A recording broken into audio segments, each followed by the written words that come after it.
siang semuanya. Selamat siang, Bu. Gimana nih kabarnya hari ini? Alhamdulillah. Oke, baik. Sebelum memulai pembelajaran hari ini, alangkah baiknya kita berdoa terlebih dahulu. Menurut agama dan kepercayaan masing-masing, berdoa dulu. Berdoa selesai. Oke, jadi hari ini kita akan belajar tentang cara menangani komplain dalam pelayanan. Nah, tujuan pembelajarannya yang pertama ada menjelaskan pengertian komplain dalam pelayanan, menyebutkan penyebab terjadinya komplain, menjelaskan langkah menangani komplain menggunakan metode dengar, dan mengidentifikasi hal yang harus dihindari saat menangani komplain. Nah, sebelumnya kita silakan memperhatikan video berikut ini ya. Kok ada beda sih, Kak?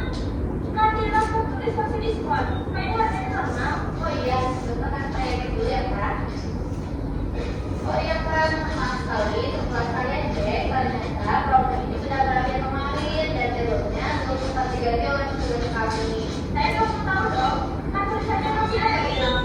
Bukannya saya mau ada diskon. Maaf sekali, Kak. Saya sangat mengerti kesalahan Kakak. Tapi harga dengan kredit sudah otomatis berganti dan saya tidak tahu balik akses untuk menggantinya ke harga diskon kembali. Terus gimana dong? Ini namanya mengumpuli. Mohon maaf sekali, Kak. Tidak nyamanannya. Tapi di sini kakaknya tidak memilih apakah mau dibatalkan atau diganti produknya ke produk promo yang lain. Jadi gimana kakaknya mau bagaimana? Sudah, kakaknya mau gitu. Oke, maaf ya, Kak. Jadi pekerjaannya sudah saya batalkan. Terima kasih banyak atas manfaatnya. Bukan maaf kalian yang tidak nyaman. Baik-baik, kita kembali ya, Pak. Ya baik, jadi di video tersebut kita bisa tahu ya bahwa dalam pelayanan itu tidak selalu berjalan dengan lancar. Kadang ada pelanggan yang merasa marah, kecewa, dan tidak puas terhadap pelayanan. Nah, apakah ada yang bisa menjelaskan bagaimana si kasir ini dalam menangani komplain klien? Saya baik, menurut saya untuk pegawai pada video tersebut sudah berusaha dengan baik dalam menangani komplain pelanggan karena tetap mendengarkan keluhan pelanggan sampai selesai dan tidak langsung memarahi pelanggan. Selain itu juga pegawai juga mencoba menjelaskan situasi yang terjadi dan memberikan solusi kepada pelanggan. Dan menurut saya cara seperti itu sudah bagus dan penting untuk dilakukan supaya pelanggannya merasa didengar dan masalahnya bisa diselesaikan dengan baik. Oke, betul sekali ya. Jadi di sini kasirnya itu sudah mendengarkan masalah dari pelanggan, kemudian mencarikan solusi, yaitu ingin mengganti produk atau membatalkannya. Nah, jadi di sini teman-teman semuanya pernah nggak kalian tidak puas terhadap pelayanan? Ya pernah ya. Nah, jadi ketika seseorang tidak puas terhadap pelayanan itu akan melakukan komplain. Nah, komplain adalah keluhan atau bentuk ketidakpuasan seseorang terhadap pelayanan yang diterima karena tidak sesuai dengan harapan atau kebutuhan yang diinginkan.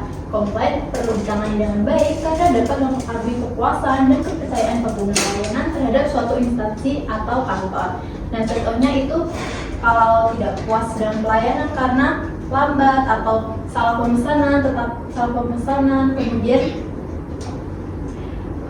atau barang yang dipesan tidak sesuai. Next.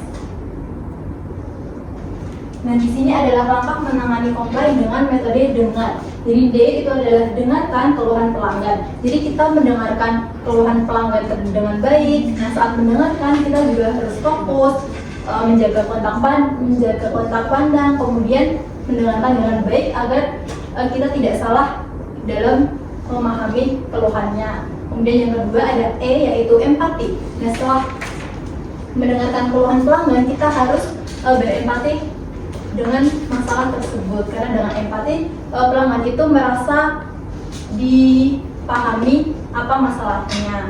Kemudian yang N adalah nyatakan masalah. Nah, setelah mengetahui penyebab masalahnya, kita harus melakukan pengulangan kepada pelanggan tentang apa masalahnya tersebut agar tidak terjadi kesalahpahaman. Nah, yang Keempat adalah G, gali solusi. Setelah memahami masalah, kita harus mencari solusi yang untuk diberikan kepada pelanggan, yaitu kita bisa memberikan beberapa solusi seperti yang masih tadi. Kita bisa memberikan solusi mengganti barang atau dengan tidak jadi membelinya.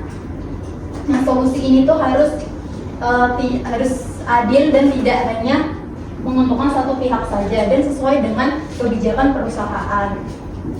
Kemudian ada A, yaitu ambil tindakan. Nah, di sini setelah menemukan solusinya, kita harus segera melakukan tindakan untuk masalah tersebut. Karena kalau tindakannya cepat, berarti pelanggan itu juga merasa kalau perusahaannya itu tanggung jawab. Kemudian yang terakhir ada R, yaitu respon akhir. Nah, di sini pegawai itu harus memastikan kembali apakah pelanggan itu puas terhadap solusi yang diberikan dan meminta maaf karena sudah terjadi masalah seperti itu. Kemudian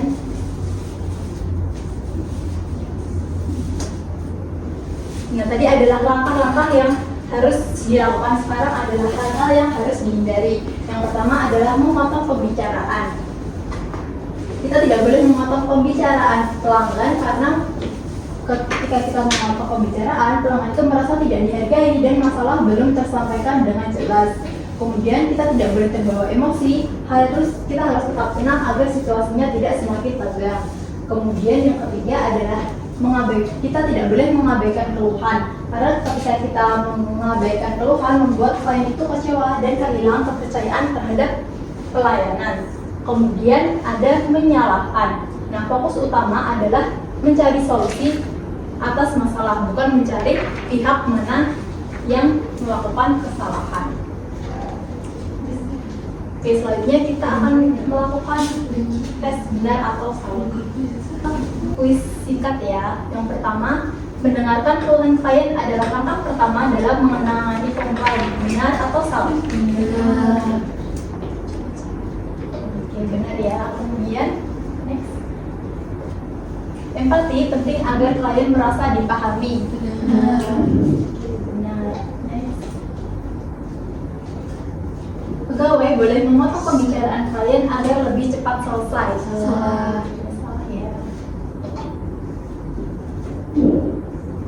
Nah, pegawai harus tetap bersikap sopan saat menghadapi komplain. Benar. Benar ya. Kemudian keluhan klien boleh diabaikan jika pegawai sedang sibuk. Salah ya. Selanjutnya, pegawai boleh ikut marah saat klien sedang emosi.